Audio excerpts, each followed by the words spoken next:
Jesus nos ordena que se os nossos pés ou as nossas mãos nos fazem tropeçar, é para a gente cortar. Jesus também fala, se os seus olhos lhe fazem tropeçar, arranque-os. O que Jesus está nos ensinando aqui não é para você pegar suas mãos ou seus pés e arrancar com a faca, com o facão, não. Jesus não está ensinando isso. Jesus está ensinando o quê? Se as suas mãos, os seus pés, os seus olhos, ou qualquer parte do seu corpo está te fazendo pecar, então você deve abandonar aquele pecado. Jesus está falando aqui ei, abandone o seu pecado. Fala galera abençoada por Deus, tudo bem com vocês? Espero que vocês estejam bem, estamos em Marcos 9.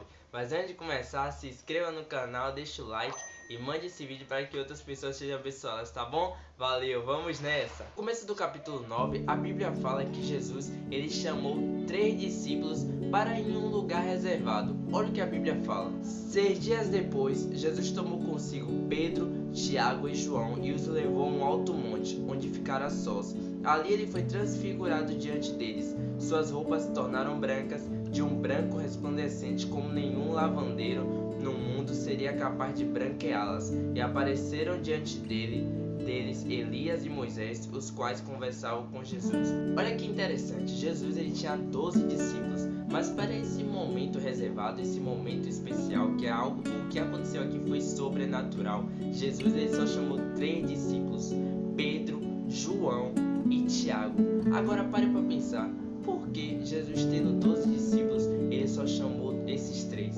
Esses 3 em específico, os 3 que Jesus chamou, eram os 3 que mais tinham intimidade com Jesus. Então o que podemos aprender aqui? Quanto mais intimidade você tem com Jesus, mais coisas ele revela a você.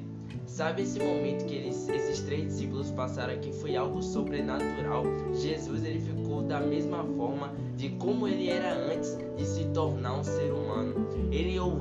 Os 3 discípulos ouviram a voz de Deus. Os 3 discípulos viram Elias e Moisés. Foi um momento incrível. Mas os discípulos que passaram por esse momento extraordinário só foram 3. Esses 3 que Jesus chamou. Então, se você quer ter revelações da parte de Jesus, Jesus ele quer te revelar coisas grandiosas, mas é necessário que eu e você tenha intimidade com ele. Então devemos buscar intimidade com Jesus para que ele revele a nós coisas sobrenaturais. Mais pra frente a Bíblia fala que tinha um pai que veio pedir ajuda a Jesus, porque esse pai tinha um filho e esse filho estava endemoniado e esse filho estava sofrendo por muito tempo. Ele foi pedir ajuda a Jesus, só que como Jesus, ele se lembra que eu falei que Jesus chamou 3 discípulos dele para um lugar reservado, os outros discípulos ficaram ali naquela cidade e aquele pai, encontrando esses discípulos que ficaram, pediu ajuda a eles. Só que esses discípulos não conseguiram expulsar o demônio do filho desse pai. Aí Jesus, nesse momento, Jesus ele estava chegando. Quando Jesus viu a discussão, viu o que estava acontecendo, ele perguntou o que estava acontecendo, por que eles estavam discutindo. Aí foi que esse pai respondeu a Jesus assim, Mestre, eu te trouxe o meu filho que está com o espírito que o impede de falar. Onde quer que o apanhe, joga-o no chão. Ele espuma pela boca, arranja os dentes e fica rígido. Pedi aos teus discípulos que expulsassem o espírito, mas eles não conseguiram. Aí Jesus respondeu, ó geração incrédula, até quando estarei com vocês? Até quando terei que suportá-lo? Traga o meu menino. Então eles o trouxeram. Quando o espírito viu Jesus, imediatamente causou uma convulsão no menino. Este caiu no chão e começou a rolar, espumando pela boca. Jesus perguntou ao pai do menino, há quanto tempo ele está assim? Olha a resposta desse pai agora, preste atenção. Desde a infância, respondeu ele, muitas vezes esse espírito tem lançado um fogo na água para matá-lo. Mas, se podes fazer alguma coisa, tem compaixão de nós e ajuda-nos. Olha o que esse pai falou. Jesus, ele é o Todo-Poderoso. Ele chega para Jesus e fala assim, ó Jesus, eu tô com meu filho sofrendo aí e eu trouxe aqui para ver se eu consigo libertar. Se você pode fazer alguma coisa aí, faz alguma coisa por ele aí para ele ser liberto. Aí, ó a resposta de Jesus agora. Se podes, disse Jesus, tudo é possível àquele que crê. A pergunta certa a se fazer aqui não era se Jesus poderia fazer um milagre, Mas a pergunta certa seria: você tem fé para acreditar que Jesus pode fazer um milagre na sua vida? Porque Jesus, Ele é o Todo-Poderoso, tudo Ele pode fazer. Mas você tem fé? Você acredita que Jesus pode fazer um milagre acontecer na sua vida? E ele respondeu assim para Jesus, Imediatamente o pai do menino exclamou: Creio, ajuda-me a vencer a minha incredulidade. Quando Jesus viu que uma multidão estava se ajudando, repreendeu o espírito imundo, dizendo: Espírito mudo e surdo, eu ordeno que o deixe e nunca mais entre nele. Então o que podemos aprender aqui? Jesus, ele pode resolver a situação. Jesus, ele pode resolver o seu problema. Mas a pergunta certa a se fazer é se você tem fé, se você acredita que realmente Jesus pode fazer um milagre acontecer na sua vida. Se você tiver fé, olha o que Jesus fala: tudo é possível àquele que crê. Mais pra frente a Bíblia fala que eles chegaram em Cafarnaum, Jesus e seus discípulos. E quando eles entraram em uma casa, Jesus olhou para os discípulos e perguntou assim: o que é que vocês estavam discutindo no caminho? Os discípulos, eles ficaram em silêncio, porque eles estavam discutindo entre eles quem seria o maior ou maioral. Aí olha o que Jesus respondeu para eles. Assentando-se, Jesus chamou os 12 e disse: Se alguém quiser ser o primeiro, será o último e servo de todos. Olha que interessante, podemos aprender duas coisas aqui. A primeira, que Jesus, ele sabe de todas as coisas. Nada é oculto para Jesus. Mesmo que eles não contaram a Jesus que eles estavam discutindo no caminho, Jesus já sabia.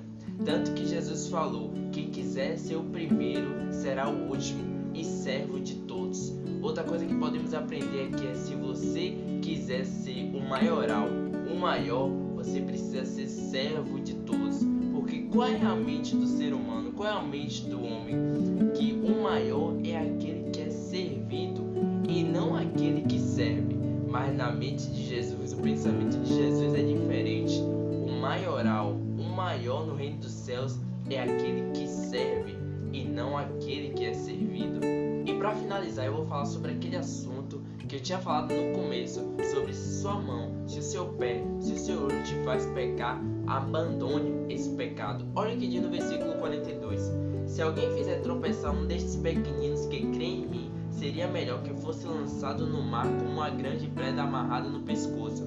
Se a sua mão fizer tropeçar, corte-a. É melhor entrar na vida mutilado do que ter nas duas mãos e ir para o inferno, onde o fogo nunca se apaga. E se o seu pé fizer tropeçar, corte-o. É melhor entrar na vida aleijado do que tendo os dois pés ser lançado no inferno. E se o seu olho o fizer tropeçar, arranque-o. É melhor entrar no reino de Deus com um só olho do que ter nos dois olhos ser lançado no inferno. Duas coisas que podemos aprender aqui. Primeiro, não devemos levar a ninguém a pecar, porque tem muitas pessoas, muitos amigos nossos, colegas nossos, que sabem que a gente é cristão, ou até mesmo não sabe, mas fica nos chamando para encher a cara de cachaça, pegar um bocado de mulher, fazer coisas que o Senhor fala que é pecado, fazer coisas que o Senhor fala que é errado. Ou seja, essas pessoas estão querendo levar a outras ao erro, e a gente não podemos ter essa atitude. Temos que levar as pessoas a se aproximarem de Jesus, não se afastarem de Jesus. A segunda coisa que podemos aprender aqui é: se os nossos olhos, se as nossas mãos, se os nossos pés estão nos fazendo pecar, devemos abandonar esses pecados. A gente sabe onde estamos errando, se é através das mãos vendo sites que não deveria, se é através dos nossos pés indo para lugares que não deveria, se é olhando para locais que não deveria. Então a gente sabe onde estamos errando. Devemos abandonar esse pecado e pedir força ao Senhor Jesus para vencer esse pecado. E uma coisa que é muito importante também é pedir ajuda a um irmão que é um irmão em Cristo, que está mais tempo na fé que nós, porque o Senhor pode usar a vida dele para nos ajudar a vencer o pecado, a vencer aquilo que está nos atrapalhando a viver mais próximo de Jesus. Se você gostou desse vídeo, se inscreva no canal, deixe seu like e ative as notificações para quando tiver vídeo novo você ficar sabendo. Valeu galera, tamo junto!